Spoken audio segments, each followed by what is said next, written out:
sa Pilipinas. NBC Manila Broadcasting Company. DZRH, member, kapisanan ng mga broadcaster ng Pilipinas. Oras, Bishop Ephraim Pautagana, alas 8:10. Programang nakikinig, programang inaalam ang masasabi mo, programang magbibigay ng tama at totoo para tama ang alam mo. Tara, usap tayo para malaman ang Damdaming Bayan. Live sa DZRH Radio, DZRH TV at DZRH Digital. DZRH Damdaming Bayan. Kasama sina Lakay Deo Macalma at Sister L. Elaine Apit. DZRH Damdaming Bayan. Ako, kumusta kaya ang dating Pangulong Digong at Senator Bato de la Rosa dahil ang sabi po ng Solicitor General Menardo Guevara, yung daw po mga investigador ng International Criminal Court, abay hindi raw nila haharangin na magsagawa ng investigasyon. Pero hindi raw makipagtulungan ang pamahalaan. Parang play safe. Pero ang pinaka-importante diyan, paano kung magkahulihan kaya, ha? Abay tutulong ba ang ating pamahalaan, ang Philippine National Police General Romel Marbil at ang NBI Director Jimmy Santiago. Damdaming Bayan. Magandang umaga Pilipinas. Ako po si Dayo Macalma at welcome sa ating programang Damdaming Bayan. Oy mga misis, kumusta po ang mga bata, ha? Kumusta po ang mga chikiting natin? Sila ba'y nakapag-adjust na sa ngayong ikatlong araw ng kanilang pasok sa eskwela?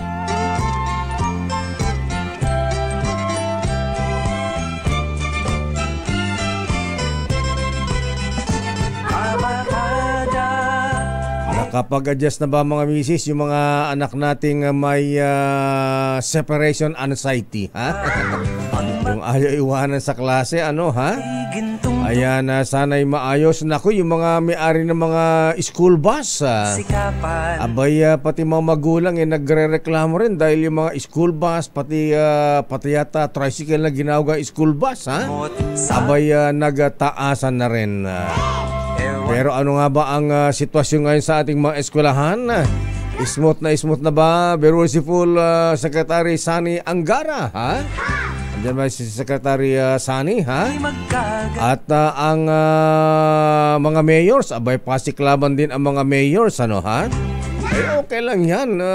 Ngayon ba ang bigayan ni Mayor Vico Soto sa mga estudyante sa Pasig?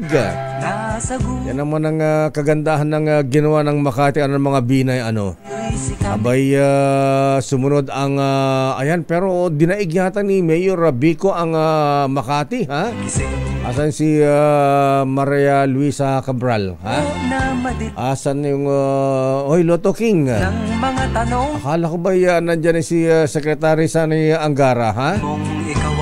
Anak ng tipaklong. Anyway, ayan, marami tayong issue ngayon mga kuyang mga misis. Abay, good morning Director Jimmy Santiago. Abay, nanawagan kay Mayor Alice Guo, kuyang Boy Osaita, ha? Yan. Baka puwapasala si Mayor dyan sa Batangas. Ala kausapin mo ng sumurrender na Alay, sabi ng Director Jimmy Santiago, sumuko ka na, ha? Yan.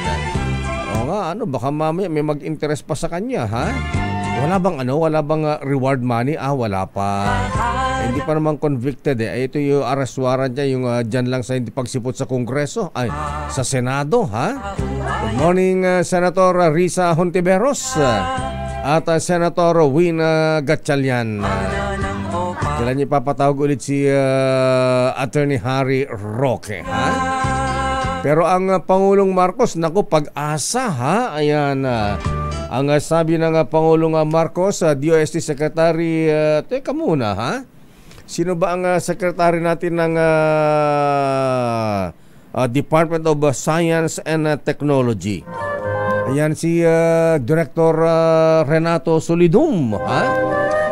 Kasi ang sabi ng Pangulong Marcos Mahabigan, kailangan po ang pag-asa, ha, ay magbigay ng mga timely advisories para makaagapin naman ang mga school authorities at syempre mga mag-aaral. Nasa ating linya na si Education Secretary Sani Angara. Very Honorable Secretary, sir. Magandang umaga po siya, Secretary. Magandang umaga sa lahat na nakikinig. Apo, Wersi, Lakay. Magandang umaga, sir. Ayan, una po, Secretary Angara, sir. Ngayon po ay ikatlong araw ng pasukan. Ayan, una po, ayan, bigyan mo na kami ng good news bago ang bad news. Ano ang good news na may babalita natin sa ating mga magulang at mga estudyante at mga tagapakinig, Secretary Sani, sir? Smooth po ba ang opening ng classes? Well, halos nasa 40,000 ang nagbukas ng klase, Apo Deo. Opo. At mukhang dun sa mga ikot natin, mukhang naging maayos naman. Although, siyempre, hindi, may mga eskwelahan na talagang may mga kanya-kanyang mga issue na kailangan resolbahin. At meron pa rin tayong mga nasa lampas 700 na paaralan na hindi pa nagbubukas dahil ginagamit pang evacuation centers dahil dito sa nagdaan na Typhoon Karina. At mag-antay tayo ng konting araw at linggo siguro bago sila magkabukas. Pero ganoon pa man, siguro nasa 98% pataas yung nakapagbukas ng maayos. Alinsunod dito sa utos ng ating mahal na presidente na as much as possible nga gawin natin ang lahat para yung opening of classes maging maayos at makapasok na mga bata at mabawasan yung kasi Apo Deo, nung present ng presidente yung issue nung learning loss, yung tinatawag na learning loss o yung pagkawala ng araw o oras ng mga bata para matuto ay seryosong problema dahil dun sa pag-aaral nga ng EDCOM, sa 180 days na school year ng isang bata, may lugar na up to 53 days ang nawala sa kanila sa pag-aaral. So medyo halos 1/3 yun noong school year. Kaya hindi rin nakakagulat na siguro tinatamaan yung kalidad ng edukasyon dito sa ating bansa dahil sa dami ng kalamidad, sa dami ng problema, nais nating bawas-bawasan yon at ma-insulate ang ating mga bata dito sa mga issue na ito at protektahan sila. So, mag-implement na po, Secretary Sir, ng make-up classes every Saturdays? Hindi naman sa Sabado, pwedeng sa hapon. Depende na yan sa schedule ng mga bata at ng mga teachers dahil syempre, tao din yan, napapagod din yan. So, kanya-kanyang schedule. Yung Sabado, tinanong lang ng isang reporter yon kung pwede sa Sabado. Hindi ba pwede naman, pero depende rin yan sa katayuan ng ating mga eskwelahan, ng ating mga estudyante at teacher. Ganun lang kasi dati nung sa UP ako, pagka merong nag-absent yung professor o yung professor, usually Sabado yung makeup class. So, depende na sa principal kung ano ang conducive sa mga bata, ayan, at sa mga teachers. Anyway. Opo, ang importante dyan, maibalik yung nawala, Kadeo, no? Yung oras na nawala, kahit pa paano ma-makeup, kahit pa konti-konti. Secretary Sir, maraming schools pa ba ang suspendido, ang wala pang pasok? Ano-anong mga lugar ito? Kumusta po ang Kamanaba area at Bulacan?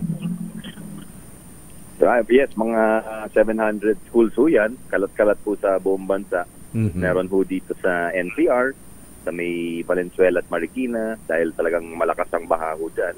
Yan ang pinakatinamaan na area. Meron din sa Bulacan, meron din sa La Union, sa Norte. meron din ho sa Region 12 kung di ako nagkakamali, malapit sa may Biguasan Marsh. Yan. So meron mga areas na talagang medyo nahirapan sila. So syempre, bibigyan natin sila ng palugit, huwag natin pilitin dahil baka hindi na makapag-aral at makapagturo ang ating mga guro at mag-aaral. Pero paano po yung mga late enrollees, Secretary Angara, sir? Ito ba ay tatanggapin pa rin? Opo, tinatanggap po natin yan for the next up to mid-September ho. Talagang ang sabi sa akin, may nag-enroll talaga ng medyo late. Pero talagang ganon. So hanggang September, pwede pa silang humabol kung halimbawa nakapag-enroll nga dahil sa mga kalamidad o kasi ibang kadahilanan. Anyway. Opo. Dahil baka may kanya-kanyang mga problema. Pero as much as possible, ini-encourage namin yung mga pamilya na mag-enroll na maaga para hindi masayang yung panahon para matuto ang mga bata. Ayan, Secretary Sir, ayan, kumusta po ang chalk allowance sa mga teachers? Ready na po ba? Naibigay na po ba ang mga chalk allowance nila? Meron pa nang gumagamit ng chalk? Opo. Opo, wala na, hindi na chalk allowance ang tawag dyan, teachers allowance na po. Teachers allowance na. So, allowance na po ang tawag dyan dahil yung ibang eskwela hindi na nga gumagamit po ng chalk dahil meron ng whiteboard o kaya meron ng yung iba meron pang smart TV, smart board na sinulat na once sinulat yung bata nare-record na siya. Yun ang kagandaan ng teknolohiya. So, pa-release na ho yan at saka for the first time ho hindi na mabuibuisan po yan. So, buong-buo ho na matatanggap ng ating mga teachers yan at pwede nilang gastusin sa anumang tingin nila makakatulong sa pag-aaral at pagtuturo nila. So, yun po ang at next year, madodoble naman ho yan. Alinsunod dun sa batas, yung teachers allowance law na pinirmahan ni Pangulong Marcos nakaraang buwan at nasa Senado pa ho kami noon nung tinapos namin yung batas na yun. Sabi nila Senator Bong Revilla, ang chairman ng Civil Service at ibang kasamahan namin sila Senator Gatchalian, Senator Villanueva, among others, no? So, maganda. I think ko matutuwa ang ating mga guro dito sa mga nangyayari at talagang pinatutuo po ng ating Pangulo yung pangako niya na aalagaan niya ang mga teachers at yan ang instruction niya po sa atin. At yung laptop, mga iPads o kaya ibang gadgets na para sa mga teachers at mga estudyante natin, Secretary Sir, maibibigyan na po ba ito? Opo, meron tayong computerization program na siyempre talagang nakikita natin dyan ang kinabukasan ng ating mga bata dahil pwede silang matuto kahit saan sila, hindi mabigat na marami silang dinadala, pwedeng yung mga revisions o yung bagong edition ng libro pwedeng padala doon. At pati na rin yung nakikita natin kadeo sa pag-iikot natin, talagang may yung mga eskwelahan na kulang sa silid-aralan, pwede blended learning. Ibig sabihin ng blended learning, may araw na papasok po ng physical ang ating mga estudyante, papasok talaga sa eskwelahan. May mga araw na naman na nasa bahay ho sila pero kausap pa rin nila yung teacher nila sa pamamagitan ng teknolohiya, yung virtual learning. Pero maraming factor ho dyan, yung kuryente, kailangan sa mga probinsya. Hindi nawawala po yung kuryente, hindi pa brownout. Siyempre, kailangan din naka-charge yung mga devices natin. So, yun yung mga dapat, mga maliit na bagay na kailangan ayusin. Pero dyan na tayo papunta, Kadeo. Ayan. At Secretary Sir, isa pa, hindi na ba kulang ang mga teachers natin? Hindi na ba kulang ang ating mga classrooms? Balita ko, nahihirapan kami mag-hire ng teacher sa ibang lugar. Pero pinaapuran na po natin at pinaapuran na rin ng Kongreso yan sa amin dahil nakikita lang marami pa rin bakanteng posisyon at makakatulong rin yan sa ibang teachers para hindi mabigat yung kanilang teaching load. So yun ho ang a-actionan po natin yan at gagawa natin ng paraan para mapuno lahat ng posisyon dito sa DepEd, Kadeo. Nabanggit mo ng Pangulong Marcos ang K-12 Secretary Sir. Ano ba ito? Ipagpapatuloy po ba o aalisin na? Kasi sabi ng iba, hindi masyado naging effective ang K-12. Alam mo yung K-12, batas ho yan na Kadeo. Yung bandang 2012, 2013. So hindi basta-basta matatanggal yan ng isang secretary ko tulad ko. Ganoon pa man, tingin ko may mga reforma tayo sa pag-implementa. So pinag-aaralan yung curriculum. Dapat kasi may choice na dyan yung ating mga bata. Ipili sila ng yung tinatawag na strand, o yung kung papasok sila sa TechBook o yung TVL, kung papasok sila sa Science and Technology strand, gusto sila mag-Science and Technology, STEM naman ang tawag doon, tapos may Music and Arts strand. Nangyari ho, parang may mga lugar na walang laboratory, hindi makapag-research ng maayos yung mga bata. So yun, ayusin mo natin yan. At saka may mga kinukuha sila na hindi sila nabibigyan, hindi nakikilala yung ano yung nakamtan nilang skills or competency. Ibig sabihin, hindi alam pagka-graduate, hindi alam nung industriya kung ano na talaga yung nagagawa o skills o qualification ng isang bata. So, yun, inaayos po natin yun kasama ang ating TESDA para pagka-graduate ng bata, hindi lang yung diploma ang kanyang hawak, pati na rin yung certificate, yung national certificate. Yun yung nagsasabing NC1, NC2, NC3 na itong batang ito kaya niya maging ganito, kaya maging welder, mag-welding, pwede niyang marunong siya sa automotive repair. Ayan, yung alam talaga para ma-hire. Para ma-hire ho siya. Yun din ang utos ng ating mahal na Pangulo na kailangan employable na talaga sila. At kakausapin din natin yung mga industriya at ang gobyerno na mag-hire na talaga ng mga K-12 graduates at hindi lang kasi parang naging default o nakasanayan na natin na kailangan magtapos sa kolehiyo. Alam naman natin, ilang porsyento lang ng ating populasyon makakatapos ng kolehiyo, akadeo. At wag natin gawing dehado yung mga hindi nakatapos dahil alam natin maraming magagaling dyan. Ayan. Secretary, isa pa, kasi dapat siguro pa yung may subject no na industrial arts nung panahon natin ha? Tinutuan tayo gumawa ng silya, mga towel racks, mga ganyan. Kung marami tayong ginagawa na parang carpentry at iba pa. Mukhang hindi na nagagawa ito, Secretary, sir. Meron po. Meron pa rin. Doon sa wala. Pero meron pa rin ho yan dahil competency at saka skills ho yan. So, ibabalik ko yan. At saka kung yan ang pangangailangan, ba't di natin gamitin? Kausap po nga si Senator Villanueva, sabi niya, sa ibang lugar, galing ho siya kasing TESDA. Yan, TESDA. Dati, yun sa senior high school, pwede natin gawin yan yung gagawa sila ng mga building, mga construction. Yan din nakakulangan ho natin sa mga paaralan sa mga ibang lugar.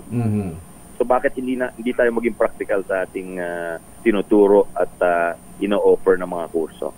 Isa na lang, Secretary Angara, sir. Alam po ninyo, nung unang panahon, meron tayong mga Nutriban, mga ganyan, may gatas, may oatmeal para sa mga bata. Kailan kayo maibabalik ito? Kasi ang problema natin, yung mga bata, libre ang pag-aaral, matrikula, ayan, may uniforme pa.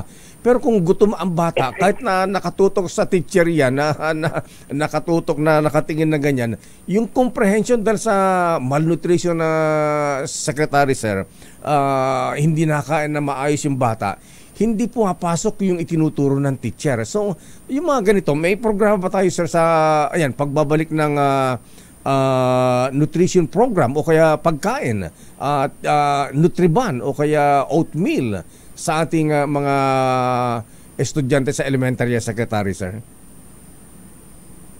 Opo, meron naman tayong feeding. Feeding program. Parang may kaldugaw, log, tsaka, pero tama ka dahil nasa 1/4 to 1/3 yung ating tinatawag na malnourished or undernourished na mga bata. At talagang hirap sila makapag-aral kapag ganyan. Gutom. So, opo. So, ang maganda dyan, i-expand natin sa mga mas maraming bilang, lalo-lalo na sa kindergarten pataas. Dahil dun sa kindergarten, grade 1, grade 2, dyan dapat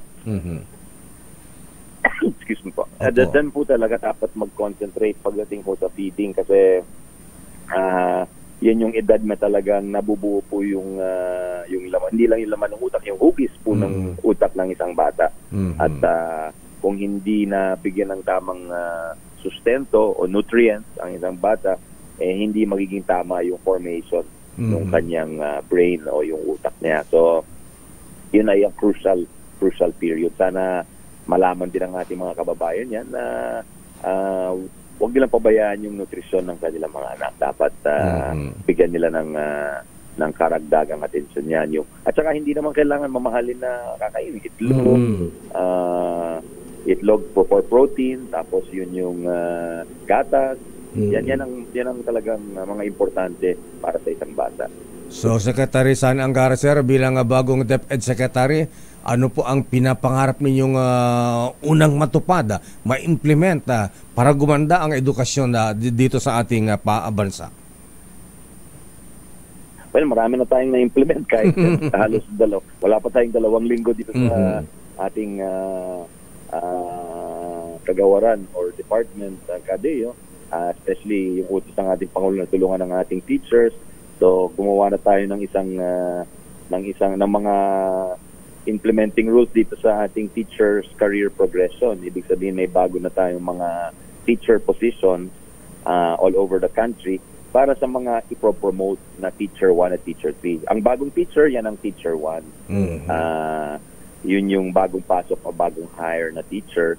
Tapos ang reklamo niyan, mabagal ang promotion sa teacher 2 at saka teacher 3. Ang naging sanhi pala niyan, yung teacher 3, hindi makaangat dahil wala na siyang position, parang teacher 7 na, or kaya magpi-principal siya o magsusupervisor siya. So yun ang naging problema, mabagal. So may pag-aaral nga, Kadeo, na kalahati nung ating teacher 3 ay nandun sa posisyon na yun. After 15 years, nandun pa rin sila sa teacher 3 position. At parang isa o 2 promotion lang ang kanilang nakamit. So itong ginawa nating career progression, ibig sabihin, mas maraming mapropromote ng mga teachers at mabibigyan sila ng pag-asa dito sa kanilang trabaho. Dahil yung iba umaalis, pinapirate sa ibang bansa, nagpupunta sila, minsan nagtuturo ng English dito sa Bangkok o sa Cambodia o sa Vietnam dahil bukod sa sahod, parang mas nakikilala yung kanilang mga talento at kanilang mga efforts. So dito, sa career progression, mas mabilis po yung kanilang promotion, mas maraming posisyon ang pwede nilang hawakan at maging teacher sila, maging principal sila, hindi mawawala yung credit sa kanila. Hindi nila kailangan umalis dun sa mga maliliit na eskwelahan at pumunta sa malaking eskwelahan para lang ma-promote. Ang daming kagandahan na dulot nitong career progression na iniutos sa atin ng ating Pangulo. Secretary Angara, sir, ang pangarap nyo ay pangarap nating lahat. Thank you and good morning. maraming salamat, Mercy, sir. Salamat po, Apo. Thank you. Thank you very much, very well, sir. DepEd Secretary Sani, ang mga bata, pata sa teachers din. Ayan, sinisikap ding mapaganda ng bago nating DepEd Secretary Sani Angara. Ayan. Sana'y matupad lahat ang pangarap ng bagong DepEd Secretary. Dahil yan ay pangarap din ng mga magulang, pangarap din ng mga batang mga mag-aaral. Pangarap nating lahat yan. Babalikan natin ang mga reports. Standby, Let Narciso mula sa Malacanang. Ano ang latest kay Pangulong Marcos? Ano ba schedule niya ngayong araw ng Miyerkules, ha? Matapos dumalaw sa Malacanang ang mga top brass ng Amerika, ha? Secretary of State Blinken, ayan. At Lloyd Austin ng Defense, Secretary of Defense ng Amerika. Abay na nga ako naman ng $500 million na ayuda para sa AFP. Ayan, dagdagan. Oras mahabigan. Good morning, Chief Justice Alexander Jesmondo. Kumusta po kayo? Oras ganap na alas 8:35. Magskilan, isang ito, paboritong co-anchor ngayon ng Rekta, ha? Ayan, paano ba naman ang pinakabagong mga host ng DCRH ngayon? Sino ba yung mga partner mo, Sister L? Balakay, kasama natin dyan sa programa si former Senator Kiko Pangilinan, former Senator Bam Aquino, at si Attorney Chel Jokno. Ayan. At ano naman ang agenda nyo sa rekta? Alakay, edukasyon, agrikultura, at sa mga issue, mga usapin lakay na may kinalaman. Batas. Abogado yan. Yes, si Attorney Chel. Chel Jokno. Ayan, anak ni dating senador. The late Jose W. Jokno na kalsada ngayon sa MOA. Oo nga lakay. Ayan, nakita mo yan, ha? At balita ko, siksik ang mga talakayan at pagbabahagi ng kaalaman ng programang nakatutok sa mga isyong malapit sa puso ng masa. Ayan. Rekta. Ayan. Sasarap ng ngiti nila, ha? Kaya naman ba't wala ka dyan? Mayroon pa yung isang version yan, lakay. Na nandun naman ako. Damdamin Bayan. Standby, Let Narciso. Ano ang latest sa Malacanang? Standby, Raymond. Naku, ang mga senador. Abay, maraming issue sa Senado. Standby man ang Milky. Oras, Sister L. It's 8:41. Bayad po! Oh, sukli! 50 minus 4. Talagang nagpaalam na pala si Sino lakay? Papasok ka na ba sa Batang Quiapo? Ay! Ha? Kasi umalis na pala si Sino lakay? Wala na Alawi. Wala na din siya doon lakay. Pero hindi ako masyado nakakanood ng ganun ba? Ako rin eh. Nakikita ko lang sa social media. Narinig ko lang chismis ng 2x2 eh. Ayan, mukhang pinagbawalan ni Mayor. Baka kasi marami yatang gusto umaswang. Ayan, kaya ingat ka din, baka mapadpad ka sa baka naman Quiapo, pa-extra nga ako dyan, Supremo. Pero gusto kong role lakay, alam mo kung ano? Ano? Gusto ko reporter o kaya news anchor. Ibabalita ko lang kung ano yung nangyayari. Kasi di ba may mga crime doon? Ganun ba yun? Dapat lang, kaya anchor, mga ganyan. Ayan, yes. Ayan, halimbawa may nahuli, ayan, i-report mo. O kaya may namatay na isa sa mga main character, di ba? Akala ko kasi kaya mo ayaw nun patatalunin ka sa estero. Ayan. Tapos hindi naluluto. Sinatcher ka, habulin ka ni ano pala ni Batang Quiapo, ni Coco Martin dyan? Siya doon, si Tanggol. Ayan, si Tanggol. Ayan. Good morning, Senator Lito Lapid.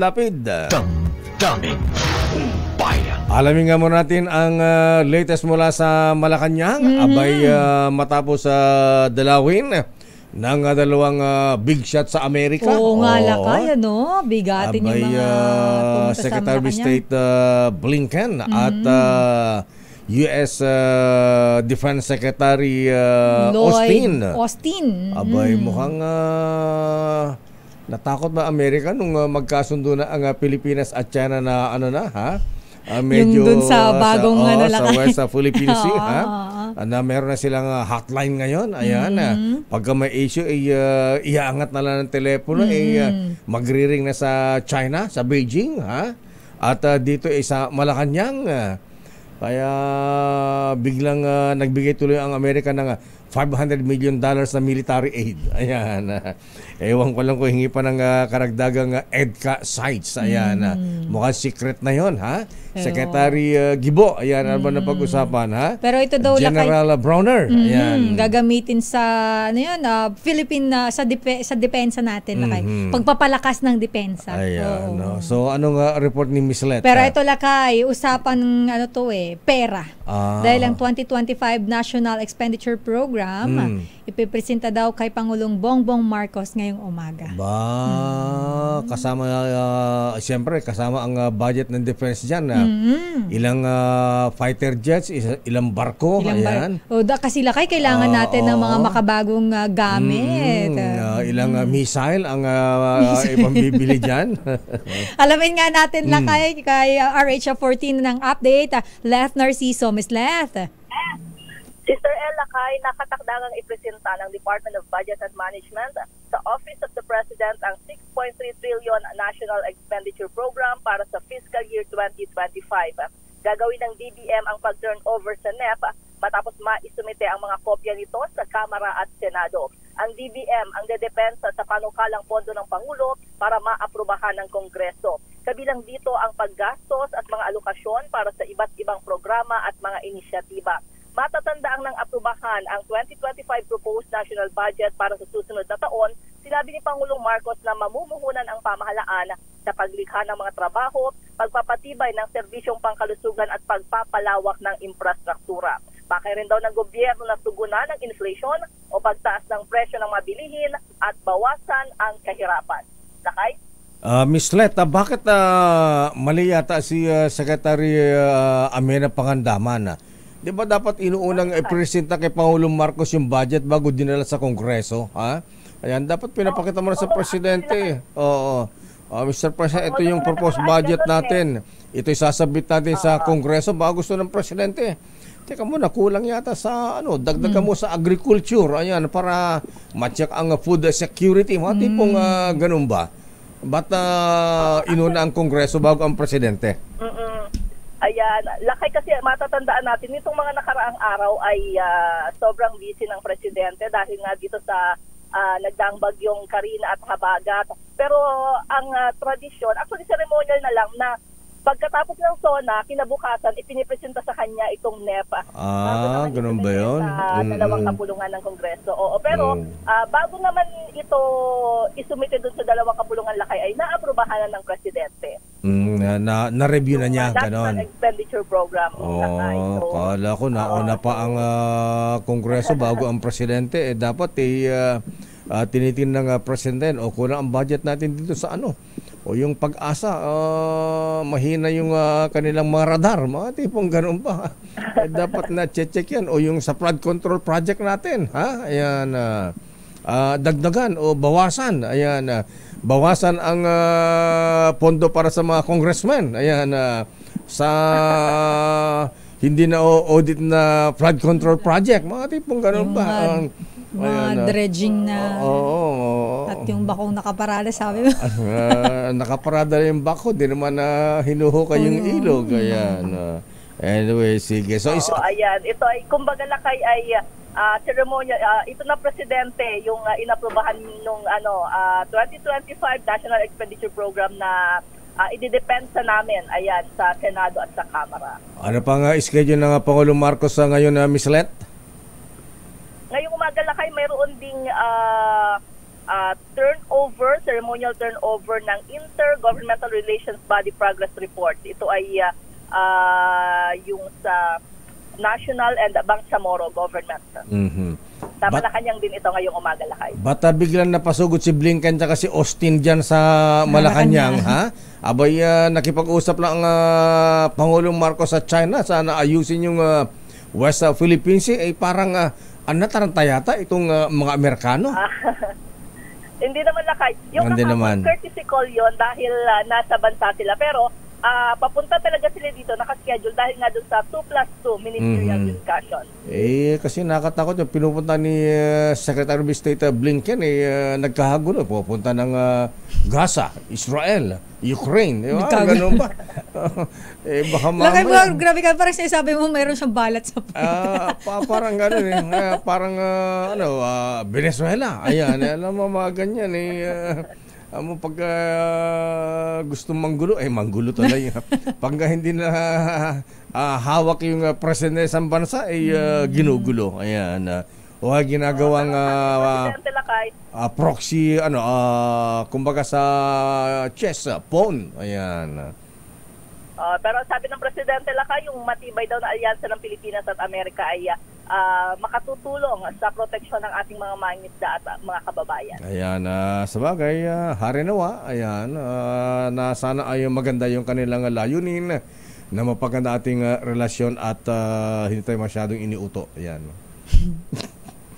Okay, maraming salamat, Miss Let. Balik sa inyo Lakay at Sister El. Damdamin Bayan. Naku, yung oily spill, Sister El, di pa tayo dumadalaw dyan sa Dolomite Beach. Baka mamaya maging kulay black na yung white Dolomite Beach. Wag naman sana Lakay kasi kawawa din yung ating mga kababayan, lalo na yung mga mangingisda Lakay. Na ang pangunahing hanap buhay ay ito lamang. Apektado na ha. Ano ba yung narinig kong reklamo ng mga mangingisda?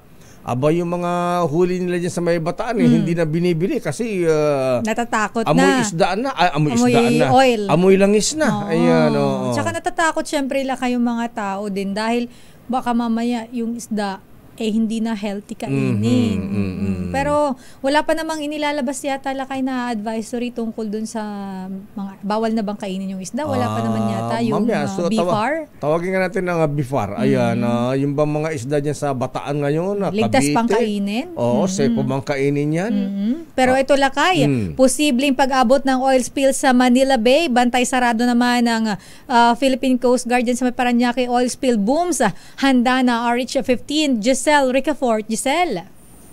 Sister L, Lagay, bantay sarado nga ng Philippine Coast Guard Substation Parañaque ang posibleng pag-abot ng oil spill sa Manila Bay.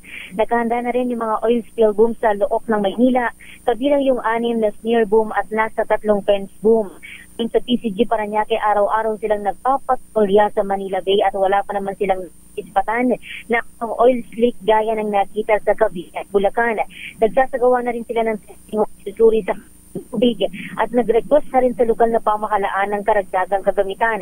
Sa panayam naman natin sa mga mangingisda, kagaya ni Tatay Dexter, nangangamba siyang mawalan sila ng kabuhayan kapag umabot ang oil spill sa Manila Bay.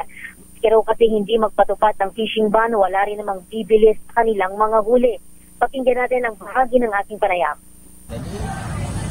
Alam mo na siguro mangyayari sa amin sa ganun pagka kami napatigil kami sa pangisda. Walang kailangan namin. Siguro.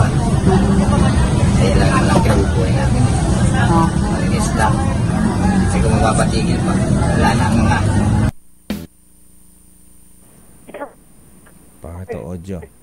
Ayun. Nasaan ka na? Binagyo na yung wala nang Karina, ba't lagi ng signal mo, Miss Giselle? Nawala na si Giselle. Tinangay na ng hangin. Nadulas sa langis. Ba yan? Miss Ricafort, ano nangyari Lotto King? Mayora, ha? Pero grabe pala lakay. Tingnan mo lakay yung basura dito. Ayan yan.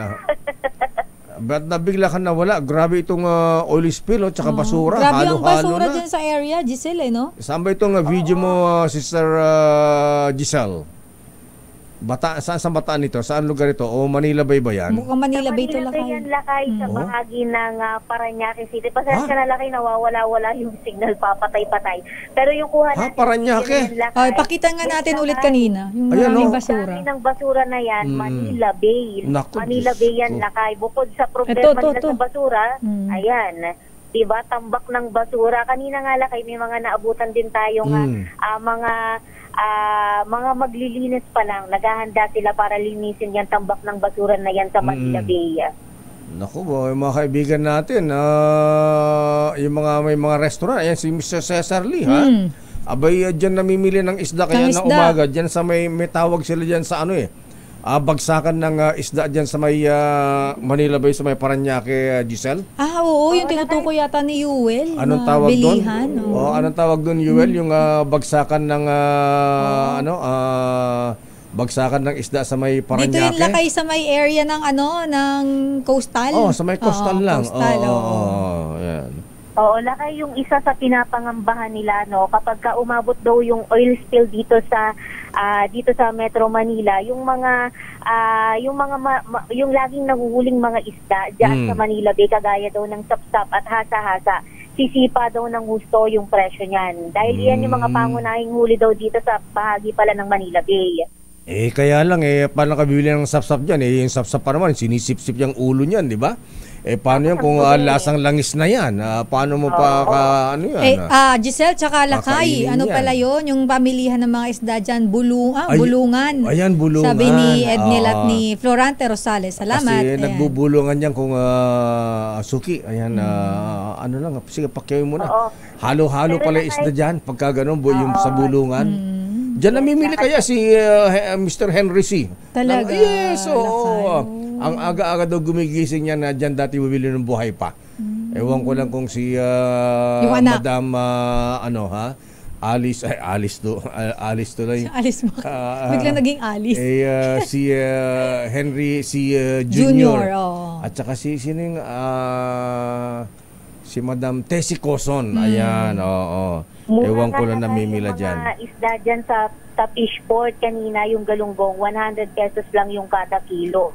Sa palengke, pag umaabot na ng palengke yan, naglalaro na yan sa 120 hanggang 150 pesos ang kada kilo. Pero so far na yung mga huling isda dyan, wala pa namang nakikita na mga oil spill pati dito sa bahagi ng Manila Bay, hindi pa nakakaabot daw yung oil spill. Sa iba naman doon sa Ulat Lakay sa Cavite na 6 na bayan, isang syudad na yung naabot o apektado ng oil spill mula sa lumubog na Catanova sa Limay, Bataan. Sana nga hindi umabot dito sa Manila Bay. Ayan. Pero itong pinapakita mong video, parang langis-langis na yung lumulutang o basura lang yan? Baka mukhang madumi lang talaga yan. Okay, sige. Parang Boy Katipay, ayan, kumusta ang ang bagsakan ng isda dyan sa Nabotas sa Fishport? Ayan, sa Nabotas Fishport din. Okay, maraming salamat Miss Giselle. Teka muna, hindi ba nagtaasan ng presyo ng isda dyan? Dito lakay sa may fishport kanina, mura yung yung mga ibinabagsak na isda. Pero kanina baka may langis-langis na nga yan kasi mura na. Hindi, wala pa sila lakay na sinasabi, wala pa rin gano'n na kino-confirm sa atin yung panayam natin kanina sa Philippine Coast Guard substation Parañaque. Pero kanina lakay sa Kapihasnan Public Market dito rin sa lungsod, nagtaasan din yung ilang klase ng isda, pero hindi naman lakay sa oil spill, kundi dahil sa epekto ng pagkagupit ng bagyong Karina at ng habagat. Maraming salamat, Mayora Giselle. Balik sa inyo lakay, Sister L. Damdamin Bayan. At may kinalaman pa rin sa oil spill. Anong report sa Kongreso, Sister L? Nababanggit natin lakay ang mga mangingisda at ang isda. Abang Kamara kikilos naman para tulungan ang mga mangingisda na apektado ng oil spill sa paglubog nga nitong oil tanker dyan sa Bataan. Detalye balita mo, RH12, Milky Rigunan. Manang Milky. Sister L at lakay, pinahikilos ng Kamara ang mga kongresista sa mga lalawigan na apektado ng oil spill sanhin ang paglubog ng MT Terra Nova na may sakay na 1.4 million industrial fuel oil.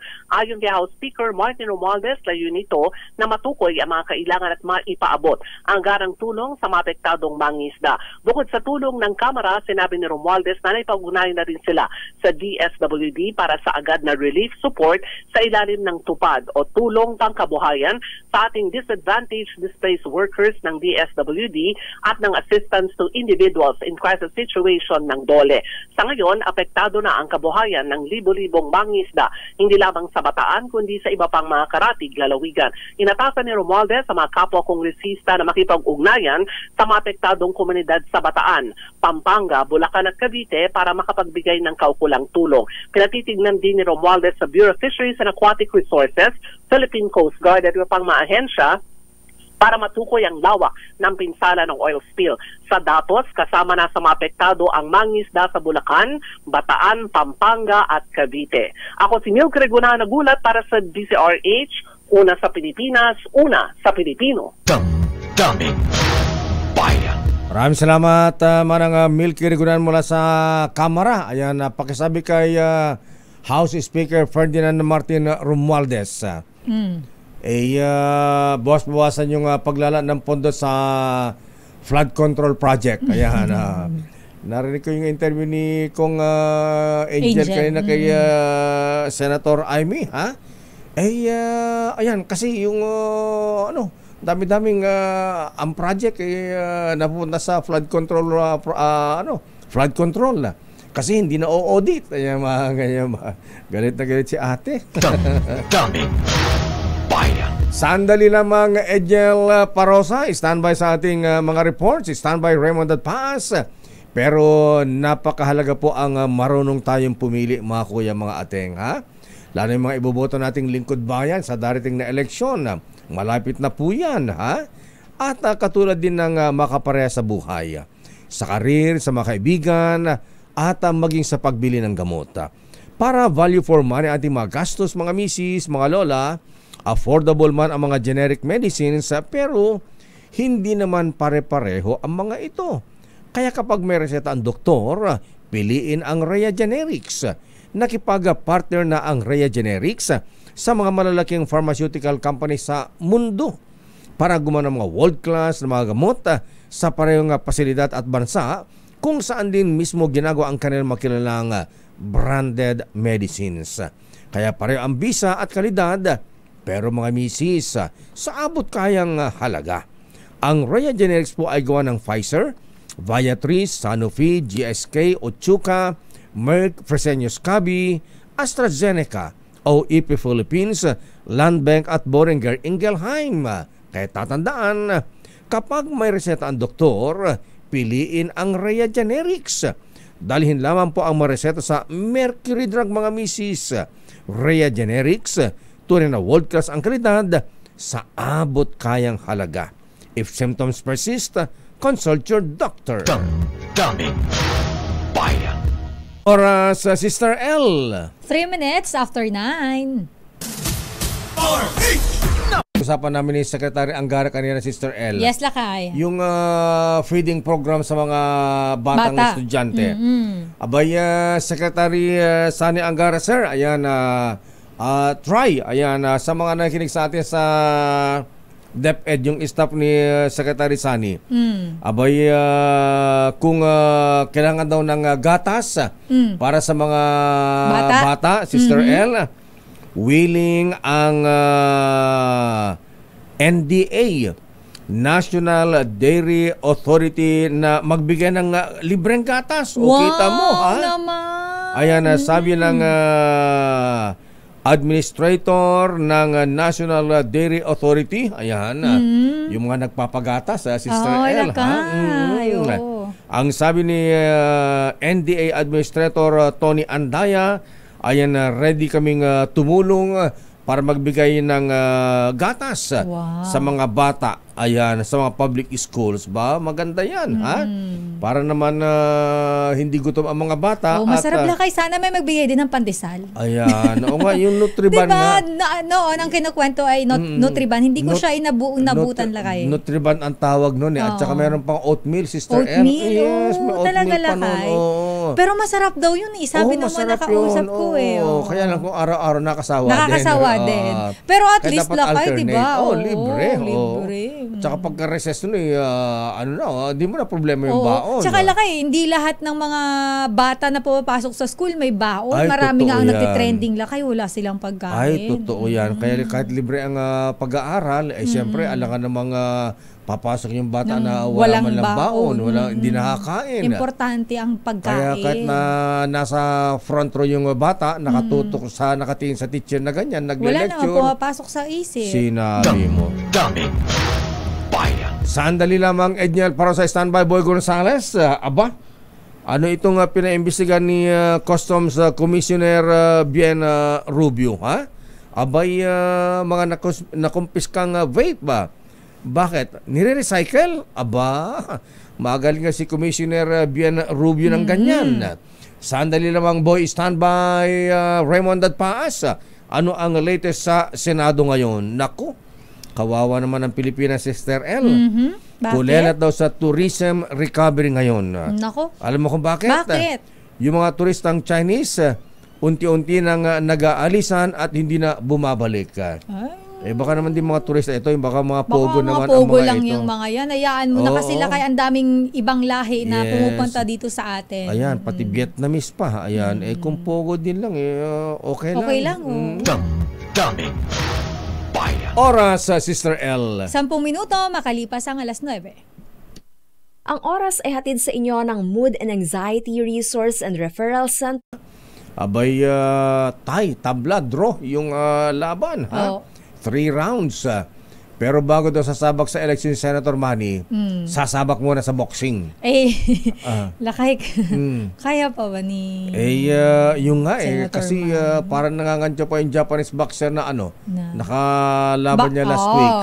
Alam mo kasi lakay, marami din sa mga kababayan natin na nagre-react na baka daw mamaya ma-aksidente ang idol. Ayan, baka madisgrasya pa. Kasi real talk naman lakay, hindi na siya bumabata. Yes. Sabi nga ng Japanese boxer, parang hindi daw masyadong malakas yung suntok ni Idol. Ni pambansang kamao. Oo, hindi daw katulad ng ine-expect niya na mawiwindang siya, ha? Naghahanap yata siya ng bell eh. Pag nasuntok siya, naghahanap siya ng bell. Yung kalakay, makakita ka ng star. Nangantsaw pa. Happy birthday sa'yo. Sana ay lumigaya ka sa araw na ito. Hey, happy birthday. Happy birthday muna kay Aling Lydia De Roca Lechon. Aba, oo. Ay, Aling Lydia, happy birthday. Happy birthday po. At lakay, ang sarap nung cholesterol-free na lechon. Ayan, baba ang cholesterol-free na lechon dito, ha? Ayan. Binabati ng kanyang pinakamagandang lalaking anak na si Darly De Roca. Ayan. Si Ricky, ayan. At pati si Boy Lechon na nasa heaven na, buwabati rin kay Aling Lydia. Ayan. Kumusta, parang Darly? Ayan, kumusta ang tatay Boy De Roca mo, ha? Ayan, baka nagipagsabo na kay San Pedro sa langit. Baka doon siya lakay may lechonan din. Ayan. Lechong manok. Lechong manok naman doon. Ayaw ni San Pedro. Ayaw ni San Pedro na lechong manok. Good morning, Mr. Ronald Mascareñas, ha? Abay, kumusta ang natin, ang Chooks to Go natin? Happy birthday din kay Brad, Commissioner June Medroso. Ay, Mr. Jimmy Sarato. Happy birthday, bossing. Happy birthday ng po. James Coffee. James Coffee. Dapat tayong kape dyan. Kay Brian Ray Taron ng Leamington, Canada. Nanonood sila sa atin. Hello po. Ay, good afternoon, Kuyang Mayor Joy Peñano dyan sa Alberta, Canada. Ha? At si Manong Piping Makalma. Happy birthday din kay kay Kuyang Colonel Cesar Pizek, Colonel Paul Arbes, Kuyang Vice Mayor JJ Bueno ng Santa Ilocos Sur, Mr. Boyli ng Pimay Sandigan 82, at kay Ravin Reyes ng Padre Garcia, magpapabarik daw sa Batangas, at kay Chris Kakaktin Demolan ng Paway Ilocos Norte, at kay Dr. Carlos Sison ng pamantasan ng lungsod ng Maynila. Happy birthday! Hatawin na natin ang mga reports sa Sister ito pa, birthday din, ha? Sino din yan, lakay? Maraming salamat, Tolit, sa palapag. Ayan, pre, yung binibili namin ng isda dyan sa Parañaque ay bulungan yan. Ayan. Happy birthday, Jonah Balangis, mula sa mga magulang at mga kapatid. Report mula kay Edniel, Sister L. Ang US, winelcome ang kasunduan ng Pilipinas at China sa Ayungin Shoal at tiniyak naman na hindi makaaapekto ang halalan sa military aid. Natakot ba sila? Baka mamaya baglang mag-pivot ang foreign policy ng Marcos administration mag-pro-China, parang parang digong, parang Duterte. Para previous admin kayo. Kaya baka sabi ng ni Blinken at saka ni Austin.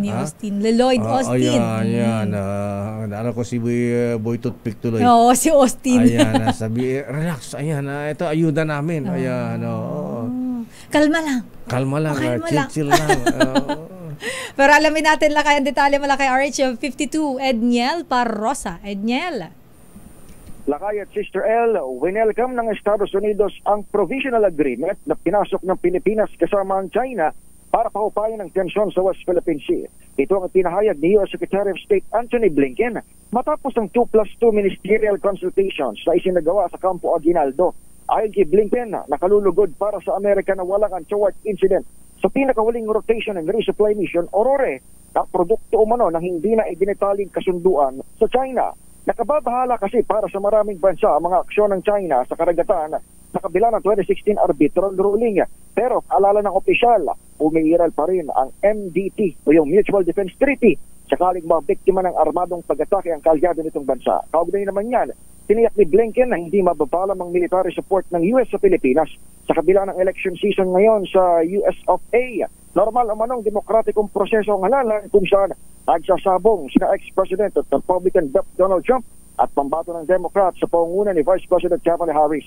Kahapon, inanunsyo ni U.S. Defense Secretary Lloyd Austin na magbibigay ang Washington ng $500 million na military aid sa AFP at Coast Guard ng Pilipinas, maliban pa sa 128 million pesos na investment para naman sa mga proyekto sa EDCA sites. Ito si Edniel. Nag-uulat. Yes, Lakay. Kailan naman daw ibibigay yan? Baka pangako lang yan. Dapat ayos na raw sa ano. Dapat ibigay daw sa Kongreso. Ha? Dadampas sa Kongreso? Ala, yan, laway lang yan. Mag-eleksyon na sa November. Paano na kung nanalo si Trump? Di wala na. Oo. Maliban dyan, Lakay. Bola-bola na naman yan. Subject daw doon sa request ni U.S. President Joe Biden, itong 128 million US dollars na development pang EDCA. Pero maging ito, Lakay, tama ka. Laway pa rin hanggang sa mga oras na ito. Sabi mo kay Secretary Gibo, General Browner yan, bola-bola lang yan. Kung talagang totoo yan, dapat ASAP, kung matagal pa yan, iba na ang presidente na Amerika. Ala na, iba na naman ang foreign policy, iba na naman ano dyan. Si Trump pa, ayan. Si Trump, America first, ang kanyang policy. Ha? Kaya kasama nga, Lakay, kahapon sa mga pangunahing tanong ng press corps ay kung matapos ang halalan at sakaling bago ang liderato, kung magbabago bang ihip ng hangin. Tiniyak naman ng US officials, yun Blinken at Austin, ay normal na democratic process ang eleksyon at hindi ito maka-apekto doon sa military support sa Pilipinas. Tayo sila wala na rin pagdating ng ano. Wait and see na lang siguro tayo. Kaya sa mga past experience Gibo, tsaka General Browner, ayan, huwag tayo masyadong magtatalon sa tuwa, Mr. President, ha? Ayan. Anyway, pero wait and see, Lakay. Sige, wait and see na lang. Pero wag tayong umasa. Ayan. Mahirap umasa. Mahirap umasa. Ayan. So, hintayin na lang natin. Dapat naman talaga sarili nating pera ang pumupondo sa ating pang-defense mga capabilities. Huwag tayong huwag tayong umasa sa mga ganyang klase ng ayuda na patapos na ang kanilang administrasyon. Ang problema dyan, Lakay, kasi papalitan na kapag mahina pa naman yung kandidato nila, yung mga Democrats. Ayan. Wala na, umurong na nga magbabalik na si McDonald Trump. Ayan. McDonald Trump. Okay, maraming salamat, Adjel. Balik sa inyo, Lakay at Israel. Damdamin Bayan. Nako, si Manong Bien Rubio ng Bureau of Customs. Abay, galit ba, Boy G? Ha? Ayan. Abay, pinaimbestigahan na ni Commissioner Bien Rubio ang mga nakumpiskang vape na nire-recycle. Anong ibig sabihin? Paano nire-recycle yan? Paano nire-recycle yan, Lakay? Boy, di ba yung vape ay inaano sa... Paano yun nire-recycle? Di ba sinisira yan yung mga nahuli mga vape? So paano yun? Baka mamaya na huli, ayan. Tapos kunyari, sinira. Di naman nahuli, di naman kinumpis, di naman sinira. Ayan, dinispose. Tapos kinuha. Ibinenta ba? O ano ba ito? Paano ni-recycle? At bakit galit ang Commissioner Bien Rubio? Boy Gonzales, please come in. Boy G. Lakay, Sister L, ikinadismaya ni Customs sa Commissioner Bienvenido Rubio ang napaulat na pag-recycle na nakumpiska mga vape product ng kanyang mga tauhang. Ito ang dahilan kaya ang agarang ipinagutos ni Rubio ang investigasyon para sa isang comprehensive finding proof. Matapos umarong kasing makumpiska ang vape product na aabot sa 500 milyon piso, nilagay ang mga ito sa tinatawag na safekeeping order para umano ma-recycle. Nais malaman ni Commissioner Rubio ang lumabas na ulat kaugnay sa aligasyon at matukoy ang mga tauhan ng Bureau of Customs maging ang kanilang mga kasabwat na sangkot sa pag-recycle ng confiscated product. Hindi umano magingimi si Commissioner Rubio na kasuhan ng kriminal at administratibo ang sino mga mapapatunayang sangkot sa modus ng pag-recycle ng vape product. Dahil sa paglutang ng usapin, inatasan ni Commissioner Rubio ang intelligence group na magsumite ng weekly status report at detalyadong fact-finding report sa loob lamang ng 30 araw kasunod ng naturang kautusan. Boy. So, yes, Lakay. Ang IG group dyan, ang head dyan, itong si General Joby Max at saka si Bern Enciso, ha? Siguro dapat sila ang mag-report bilang nasa head ng intelligence group ng customs. Lakay, sila yung inutusan ni Commissioner Rubio para malaman kung sino-sino yung mga kasabwat at kung sino-sino mga tauhan ng Bureau of Customs ang kasabwat dyan sa naturang pag-recycle ng mga vape product. Okay, maraming salamat, Boy G. Ito si Boy Gonzales, nag-uulat para sa DZRH, una sa Pilipinas, una sa Pilipino. Maraming salamat, Boy G. Boy Gonzales sa Dumagoso, Lacuna. Ayan, para di na para hindi na magalit. Si Mayora. Para hindi na magalit sa'yo, Boy, Dumagoso, Lacuna ka na. Dumagoso, Lacuna na. Daming bayan. Naku, malungkot na balita. 2 ang patay, 1 sundalo, sugatan sa engkwentro sa Isulan, Sultan Kudarat. High-powered firearms na recover. Aba, sino itong nakalaban ng naka-engkwentro ng mga sundalo? Mga MILF ba yan o BIFF? Aris number 19, June Dimakutak, please come in. June. Mayor Lakay and Sister L, 2 ang naitalang patay sa panig ng ng grupo habang isang sundalo ng 7th IB ang sugatan sa naganap na firefight sa bahagi ng Barangay Lagandang, Isulan, Sultan Kudarat. Sa impormasyon mula kay 6th Infantry Campilan Division spokesman, Lieutenant Colonel Rod Orbon, na-recover ng 7th IB troops ang samursaring armas sa armadong grupo na naiwanan sa encounter site. Kinabilangan nito, Mayor, na isang homemade 60mm mortar tube, isang M60 machine gun, 2 carbine, isang Winchester caliber 22 rifle, isang homemade caliber 50 sniper rifle barret, at isang M203 tube. Kasama ring na-recover ang sandamakmak na iba't ibang uri ng mga bala. Nabatid na muling sumiklab ang firefight sa pagitan ng MNLF at MILF group sa lugar dahil sa matagal ng awayan sa lupa. At ang papel ng mga sundalo at PNP sa lugar ay palaging tumatayong mediator.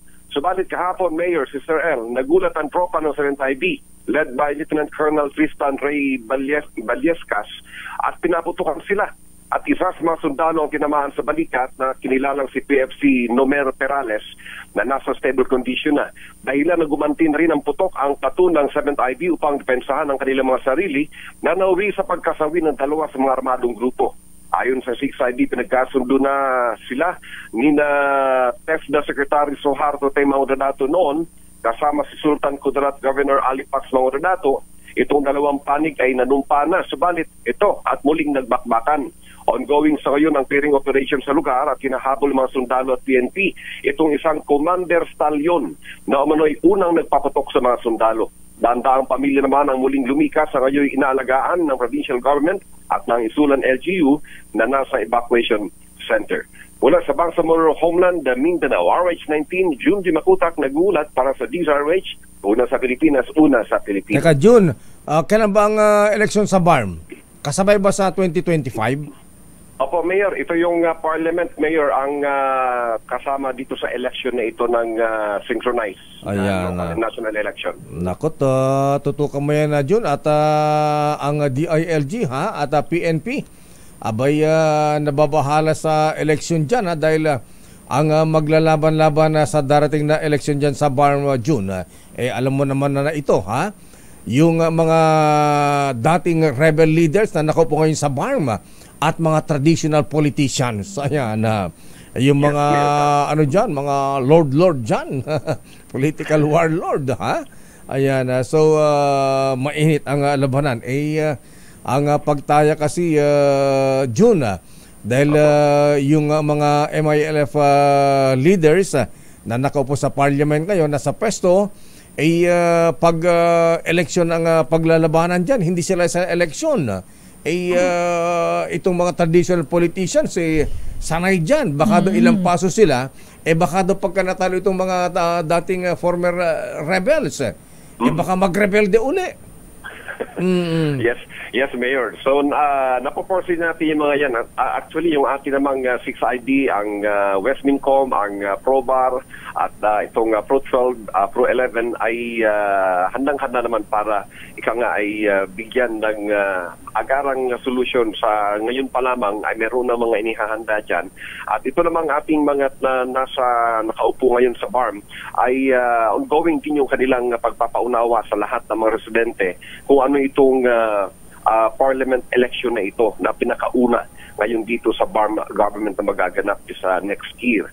No? So hopefully, Mayor, yung sinasabi ninyo ay hindi mangyari at yung ating mga authorities dito ay handang-handa naman para tugunan ang problema. Anyway, mga pangamba lang naman yan, mga senaryo, June. Okay? Yes, Mayor, tama ka. Sa-usapan ngayon, Mayor. But anyway, ito namang ating nasa BARM ngayon ay sila ay kakampi na rin ng ating pamahalaan.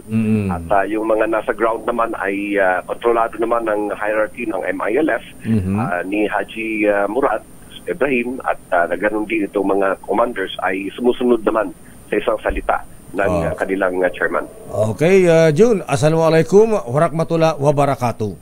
Alaikum assalam, Mayor, peace be with you. Ayan. Sister L. Balik po sa inyo, Mayor, Sister L. Peace to all. Damdamin Bayan. Sandali lamang at meron tayong flash report.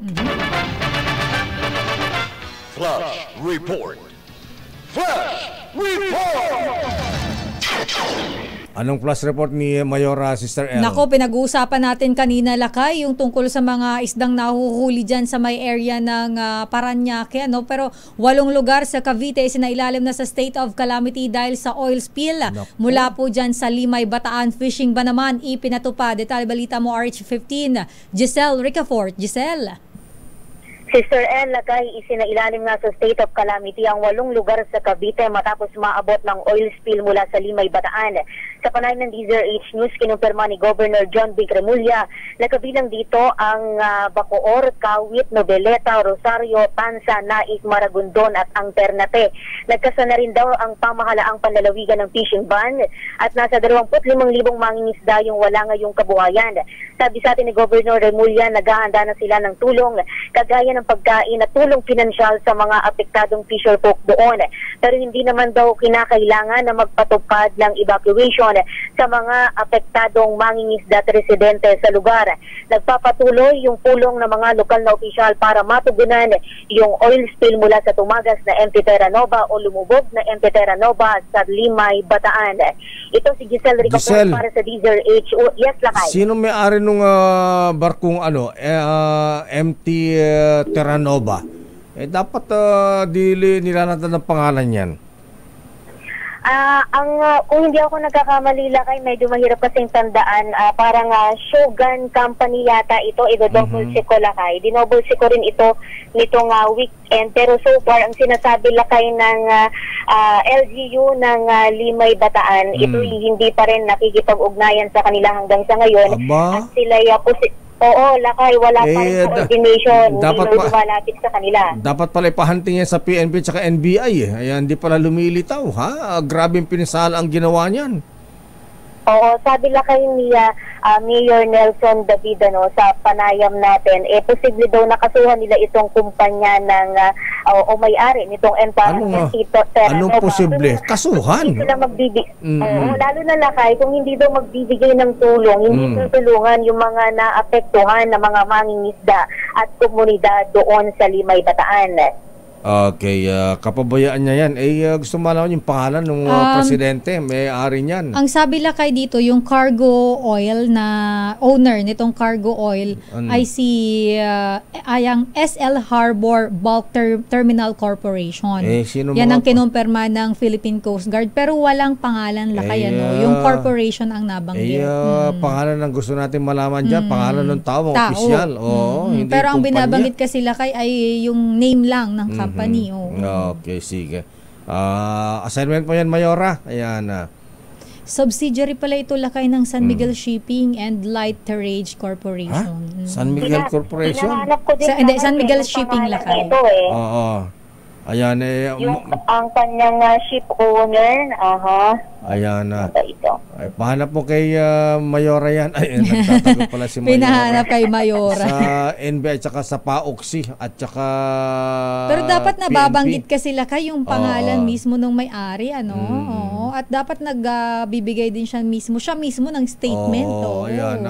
Assurance man lang na mag-apologize. Sasagutin namin kung anong pinsala na apektuhan. Magano'n dahil... Though hindi naman nila ginusto yan, pero di ba Lakay, somehow may liability sila. Yes, may statement lang sa kanilang side. Ayan, hindi yung baliwala lang, ha? Ayan, Yes, Lakay, ang dami ng mga nasa 4,000, 5,000 mangingisda yata sa Limay Bataan yung affected na yung kabuhayan. Bagamat sa ngayon, minimal pa lang daw yung oil spill doon sa kanilang lugar. Okay, maraming salamat, Mayora Giselle. Balik sa inyo, Lakay, Sister L. Flash Report. Flash Report! Nako, pati sa Kamanaba area, ayan, nababahala na rin sila. Ayan, nako, pati Coast Guard. Abay, nakabantay daw dahil sa posibleng oil spill na umabot dyan sa Kamanaba area, Navotas River. Nako, aba naman ito. Sandali lamang, Edwin, standby, Nicole Lopez. Batiin lang natin, Sister L, yung mga taga post office. Sina Postmaster General Mike Planas. Ito yung nagpatalsik. Alam ko na yan, Lakay. Alam ko na siya. Na-research ko na na-research mo yung na ba? background niya. Ayan. Ay, wait lang, Lakay. Itatama lang natin. Paano pinopronounce to you? Well, ang may-ari daw nung tanker ay Port Vaga Ship Management Incorporated. Bagasin? Port Vaga or ano ba to? Paano ba to pinopronounce? Mahirap bang Lakay. Pero yung spelling niya, Lakay, is literal na Portavaga. Portavaga. Paano? Viga? Hindi ko alam. Lakay. Ship Management Incorporation. Pangalang foreigner pala yan. Incorporated pala. Sorry, INC. Incorporated. Sandali lamang, Nicolo Lopez. Nako, ang tourism natin. Secretary, sinong tourism secretary natin? Si Christina Frasco. Ayan, Frasco. Ayan, problema. Si Secretary Christina Frasco. Ayan, gawa kayo ng promotion para gumanda ulit ang ating tourism industry. At mga brethren sa mga taga Masonic District NCRF, naku, may panawagan si DDGM, very worshipful Joel Jordan at District Secretary very worshipful Noel Mendoza. Abay, bukas ang District Convention, mga brethren, August 1, alas 6 ng gabi at Gabaldon Room, Club Filipino San Juan, Green Hills. Attire, Masonic attire. Aba, ang host lodges pala, Juan Sumulong Masonic Lodge at Mandaluyong Lodge. Kaya naman pala mga big time to mga brethren natin dyan sa kuyang Soria, ayan, mga big time to mga brethren natin dyan. Kaya kuyang Marlon, Attorney Gran Marlon Doria, kaya Club Filipino lang naman ang convention na mga taga NCRF. Daming bayan. Standby, Raymond Adatpaas. Tuloy ba ang hearing sa Senate Bureau of Investigation? Ayan. Abay, mga senador, umaasang tuparin ng PhilHealth na babaan ang contribution rates ng mga miyembro. Ayan. Pero ang gusto natin marinig pa dyan, Raymond, sa PhilHealth, sana taasan naman yung ibinibigay na tulong sa mga members. Alam mo, naawa. Akala ko kung magkano kalaki yung mga nakuha natin sa PhilHealth. Hanggang masaklap, dahil nagbabayad tayo ng contribution. Tapos kapag ka nangangailangan na tayo, pahirapan, Lakay. Tapos kapiranggot lang din ang makukuha mo. Magkanong nakukuha mo, Lotoking, pagka nagkakasakit ka, pagka nasasobra mo na inom? Ayan. Ayan. Diyos ko, mukhang hindi nakukuha. Yung anak ko, 35,000 ang binayad ng PhilHealth. Malaki din. Malaki naman pala, 35. Malakas ka. Ayan. Yung iba ba, Lakay, maliit lang? Oo, maliit lang. Lakahan naman yung May mga kakilala ko, Lakay, yung iba ko mas maliit yung nakukuha nila. Pero may mga ilan naman lakay na malaki ano ko cover. Hindi ko alam, baka case-to-case basis ito. Ganun, Mukhang depende sa kalagayan, sitwasyon ng pasyente. Sa mahal ng gamot ngayon at professional fee ng mga doktor natin, bayad sa ospital, Diyos ko, kawawa ang mga pasyente. Daming bayan. Ay, good morning, paring Mike Lee. Ayan, palakas ka, pare ko. Hello, Boss Mike. Oras, Sister L. It's 9:37. Magskilan, isang tableta. Muli ang EPIRA upang malaman kung angkop pa ba ito sa ating kasalukuyang sitwasyon o napapanahon na ito ay amyendahan. Hinihiling ko sa Kongreso na pagtulungan na natin ito alang-alang sa kapakanan ng mga Pilipino. Sa taas ng presyo ng kuryente sa bansa, nahihirapan hindi lamang ang mga negosyante kung hindi lalo na ang taong bayan. Naku, may brownout yata, Mr. Prasya, hanggang Biyernes, ha? Ayan.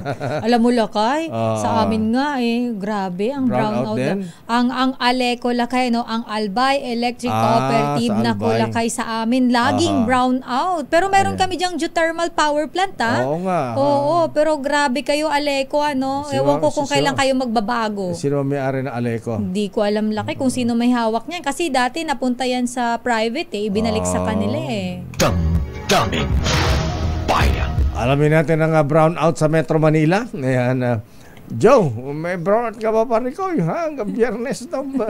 Ang tanong lakay, saang areas. Yan. Kasi usually yan, by areas lakay.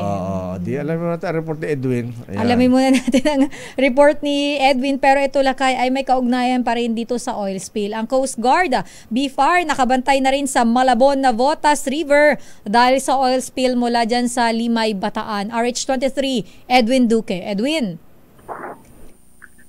Tama, Miselina Verdeo, patay sarado na rin ng Philippine Coast Guard at BIPAR itong buwaran ng Navotas Bay na kadugtong ito ng Malabon River kung saan ay nakaharang itong oil spill boom bilang harang kung sakaling abot yung lagis na natapon sa karagatan ng Limay, Bataan, Kamakailan.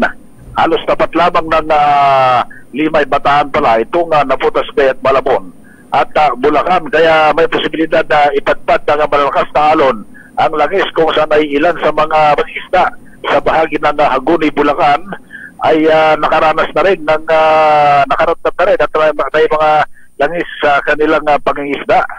Binabantayan na rin ng PNP itong mga bangkang papasok naman ng navigation gate habang patuloy naman na ginagawa itong navigation gate na nasira kamakailan kung saan ay kinukumpunin ng MMDA. At ito ay naglagay ng oil spill boom ang nabutas sa LGUs. Buti may ganyan sila. Ay nakipag-ugnayan.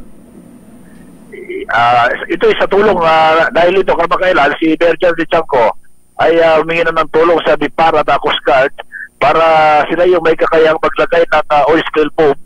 Kaya nandito na ngayon yung oil spill boom bilang harang ay naman sa MMDA kung saan dito nakalagay sa kanilang navigation gate ay hindi pa naman nararamdaman na may langis na, pero dahil nga sa bahagi ng Cavite at napakalapit lamang nito, posibleng makarating kung saan ay mapipirwisyo naman dito yung hanap buhay ng mga mangingisda na umasa lamang dito sa lahot ng Manila Bay at dito sa Malabon City.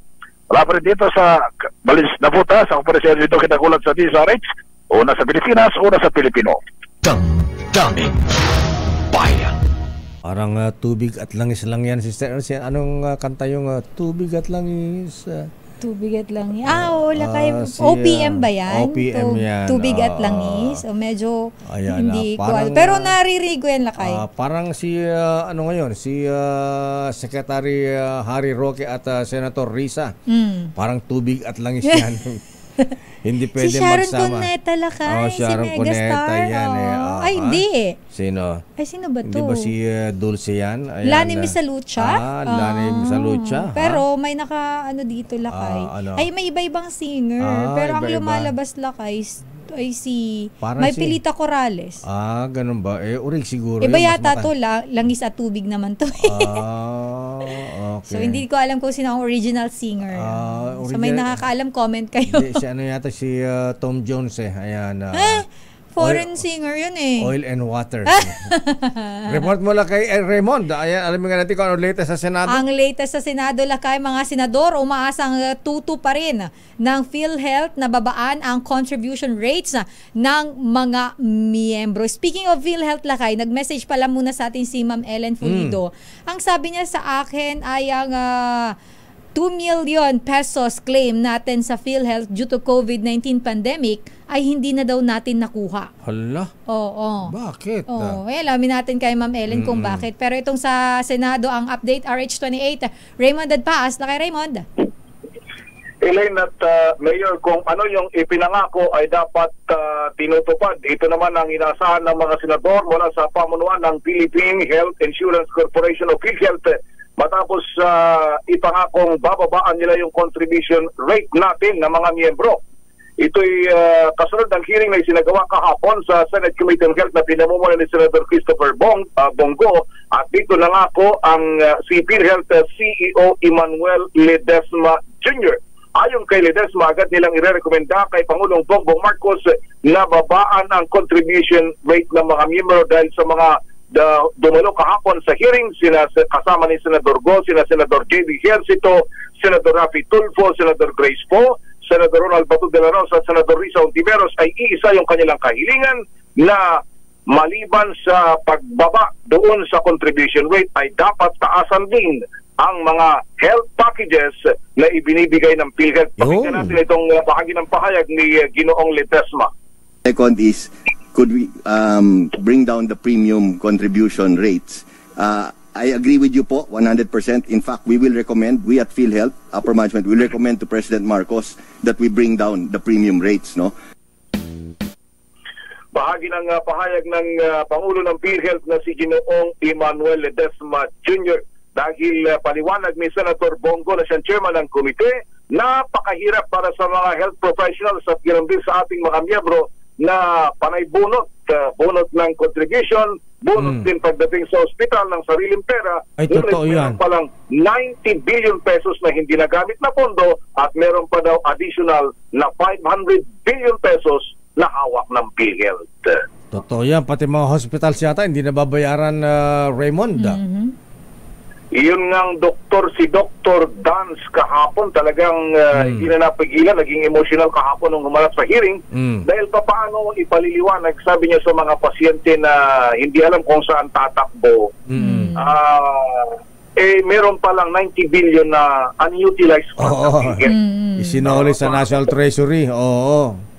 Paano mo i-reconcile yung ganon? Kumbaga, sila daw na, ito yung, siyempre, alam naman natin na di mga doktor, kaya nila Dr. Niliacion, yung grupo nila, dito sila Dr. Tans, talaga naman kumbaga meron silang mga pasyente na tinutulungan, yung iba nga na talagang meron yung mga ibang doktor dyan at ang medical professionals, sila na mismo ang nagko-contribute para lang matuloy ang isang operation sa isang pasyente na nangangailangan, kaysa naman panunuurin na lang nila kung ano man ang mangyari sa mga ito. Kaya ang sabi nila, ang hirap talagang makipag-usap daw sila mismo sa kanila idinadaing ng mga pasyente na ba't ganun, Dok? Mayroon palang excess fund ang PhilHealth pero hindi na i-provide yung health service na kailangan ng mga miyembro mismo, Mayor, itong mga nagre-reklamo sa kanila. Kaya nga ang kalmadong Senator Bongo naha-high blood na rin. Ayan. Pagdating sa isyong ganito, Mayor, siyempre hindi nawawala na nagtataas din ang boss ng mga ito. Bagamat kung pakikinggan mo naman, dati naman nilang kasamaan sa dating Senador Ralph Recto na nasa DUF, kalmado ding magpaliwanag. Kaya sabi niya, kung nagamit naman namin yung gagamitin namin itong pondong ito, masusi daw pinag-aralan at yung batas na pumapayag para gamitin yung pondong yun, galing din mismo sa Kongreso. Pero dapat kung sa health, ilagay yan. Diba? Anyway. Hindi naman na i-utilize. Ang dami daw kasi, Mayor, sa budget, ang dami daw unprogrammed funds. Yun lang. Diba technical malversation na yon, yung budget sa health, ilalagay mo sa iba. Ayan. O kaya isosoli mo pa sa National Treasury. Ay, sa bagay, kung isosoli sa National Treasury, yan ang mga palusot yan. Hindi natin malaman kung saan dadalhin yan. Saan gagamitin ngayon yan? Yung pinag-uusapan na bulong-bulungan din dito sa Senado na kung doon pala dinadala sa program pa, sige, huwag nang maglagay ng project na wala naman palang siguradong pondo para hindi maapektuhan yung iba. Ayan, tama. Kung ano yung para sa health. Doon lang sa health. Hindi yung pinakikialaman at dadalhin doon sa program funds na tayo mismo hindi natin alam kung anong mga proyekto ito. Ang lumalabas na kuminsan, Mayor, dito yung mga pet projects ng mga mambabatas. Tapos tataasan pa nila yung premium ng mga miyembro. Title na lang, nakatakot unprogram. Nangangapa ka sa, in short, nangangapa ka sa dilim. Maghahanap ka ng kung saan mo gagamitin, samantalang eto, ang nangangamatay ng mga pasyente. At ang dami, dito lang sa atin, ang daming lumalapit. Sana nilagay na sa public service, kawang gawa. Ayan, anyway. Yun nga yung tono isa, Mayor, gaya sa atin, di naman sa pagmamalaki yung operation tulong dyan. Marami din naman kahit paano natutulungan. Pero talagang araw-araw sabi nila, paano niyo ipaliwanag na kami mismo ang manampilan ng nahingi ng tulong. Kaya yung mga senador, kung minsan, ayan, tama, mga senador, congressmen, mga mayor, sa kanila lumalapit. Hindi mawawala na kasi nalalapit. Tapos, meron ka lang excess fund. At saka ang laki, buti man lang sana kung 1 million, 2 million. Billion 90 billion, Diyos ko po. Ayun. Talagang medyo malalim pang usapin ito, Mayor. Okay.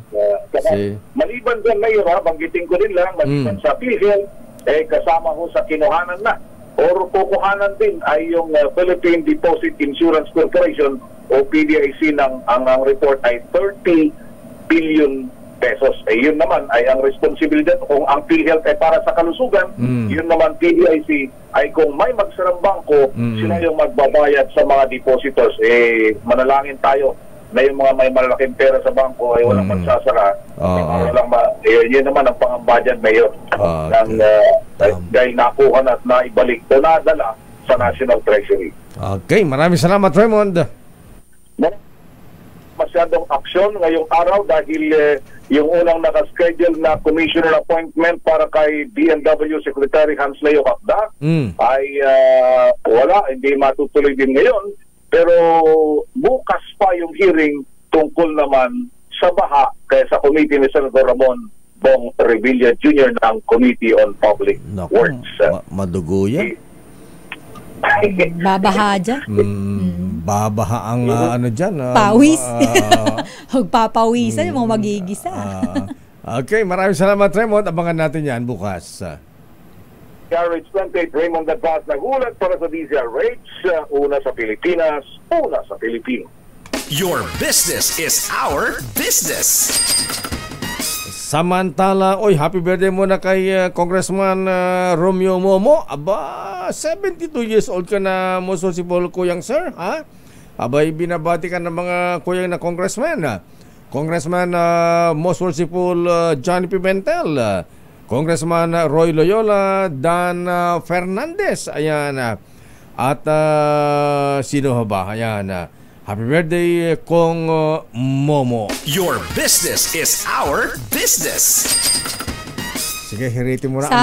Yung tourism, ha? Yes, laka ito sa balitang turismo. Pilipinas kulelat sa tourism recovery.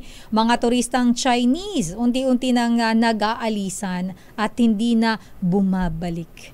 Alamin natin ang detalye mula kay RH17, Mrs. Nicole Lopez Puyawan. Mrs. Kulelat pa rin ang Pilipinas sa mga kapitbahay nitong bansa sa Timog Silangang Asya pagdating sa pagbawi sa turismo. Ayon sa Bank of America Global Research, epekto ito ng paglayo ng mga turistang Chinese sa bansa. Sa pag-aaral ng BOFA, mababa na sa 70% ang tourist arrivals sa Pilipinas kumpara noong 2019. Malayo na rin ang datos ng tourist arrivals ng Pilipinas sa mga kapitbahay nitong bansa, gaya ng Vietnam na may 105 hanggang 110% na tourist arrivals mula 2019. Thailand na nasa 70%. Sunod ang Malaysia at Singapore na nasa pagitan ng 80 hanggang 70%. Kung titingnan ang datos mula sa Department of Tourism, pumalo sa 3.17 million ang tourist arrivals sa bansa as of July 10. Katumbas ito ng 41.2% ng 7.7 million na target para sa international visitor arrivals ngayong taon. Malayo pa rin sa pre-pandemic levels na datos na nasa 8.19 million. Ayon sa DOT, mayorya pa rin sa mga bisita ng Pilipinas ay mga dayuhan na nasa 92.6% at ang natitirang bilang ay ang mga OFW. South Korea ang nangungunang source ng foreign arrivals sa Pilipinas, katumbas ng 26% o 824,798 na turista. Sunod ang United States na may 16.5%, China na may 6.3%, Japan na may 6% at Australia na may 4.3%. Iniulat ng BOFA na ang resulta ng underperformance ng Pilipinas pagdating sa turismo ay dahil mababa pa rin sa 20% ang mga bumabalik na Chinese sa bansa. Matatandaan sa ikatlong State of the Nation address ni Pangulong Bongbong Marcos, ipinag-utos niya ang total ban sa lahat ng POGO operations sa bansa at dapat itong mapasara sa pagtatapos ng 2024. Ito'y dahil din sa pag-alis ng mga POGO matapos ang pandemya, kaya't mabagal din ang pagbalik ng mga turistang Chinese sa Pilipinas. Bukod dito, mas tumitindi rin ang tensyon sa pagitan ng Pilipinas at China pagdating sa South China Sea at naghigpit din ang Pilipinas sa pag-i-issue ng tourist visa sa mga Chinese upang mapigilan ang pagpasok ng mga ito na kalaunay nagiging empleyado ng mga POGO. Sabi ng BOFA, sa lahat ng bansa sa ASEAN, ang Vietnam ang nangunguna sa tourism recovery dahil sa mas pinaluwag na visa rules sa kanilang bansa. Samantala, humina ang palitan ng piso kontra dolyar sa 58 pesos and 64 centavos kada US dollar, habang naitala sa $78 and 63 centavos ang halaga ng kada bariles ng Brent crude sa pandaigdigang merkado. At yan ang ating balita sa mundo ng negosyo. Your business is our business. Ito si Nicole Lopez Puyawan para sa DZRH, una sa Pilipinas, una sa Pilipino. Maraming salamat, Mrs. Yan. Maraming salamat, Mrs. Nicole Lopez Puyawan. Ang lakas mo mabuli. Oh, bakit? Kasi na parang, Mrs. Ba't kailangan nakaganon? Pero lang yung tubig at langis daw pala. Kay original, kay Sharon yan. Ayan, kay Megastar. Sabi ni Ma'am Ellen. Sabi ko na nga ba ayan, kay Mr. Kiko Pangilinan yan Ayan. Kay Megastar Sharon Cuneta. Ayan. Maraming salamat, Mrs. Nicole Lopez Puyawan. Parang lasing. At yan ang kabuuan nating palatuntunan ng damdaming bayan. O nga pala yung pag-core photo contest yan yung mga kalahok dyan Baka na masobran sa edit yan I-submit nyo ngayon dahil ngayon ang last day Ayan, mamaya last day na lakay. Last day, July 31 ang submission ng entries. Sayang din yan, 100,000 ang premyo bawat isa. At yung mobile at drone categories, 50,000 pesos. Ako po si Deo Makalma. Sister Al po, Elaine Apit. Shout out kay Sir Aman Tosino. Magandang umaga po. Stay safe everyone. God bless. Uy, maraming salamat ka pala sa mga brethren sa TM Kalamasonic Club sa 136. Nagbigay ng 100,000 yes, pesos. Sa mga nag-donate ng 100,000 na kahapon, proceed sa kanilang golf tournament. I-donate po sa Operation Tulong. Maraming salamat Kuyang Rolly Masangkay. Abay, very merciful Neil Panaligan, Noel Mendoza, Captain Owen De Vera, at siyempre lahat po ng mga brethren ng TM Kalaw Masonic Lads na nag-donate po. Mabuhay po kayo. Thank you. Thank you po. Operation Tulong Wonder Woman. Susunod na, may binauhan. Bye-bye. Bye. Hi sa mama ko, Mama Yoli.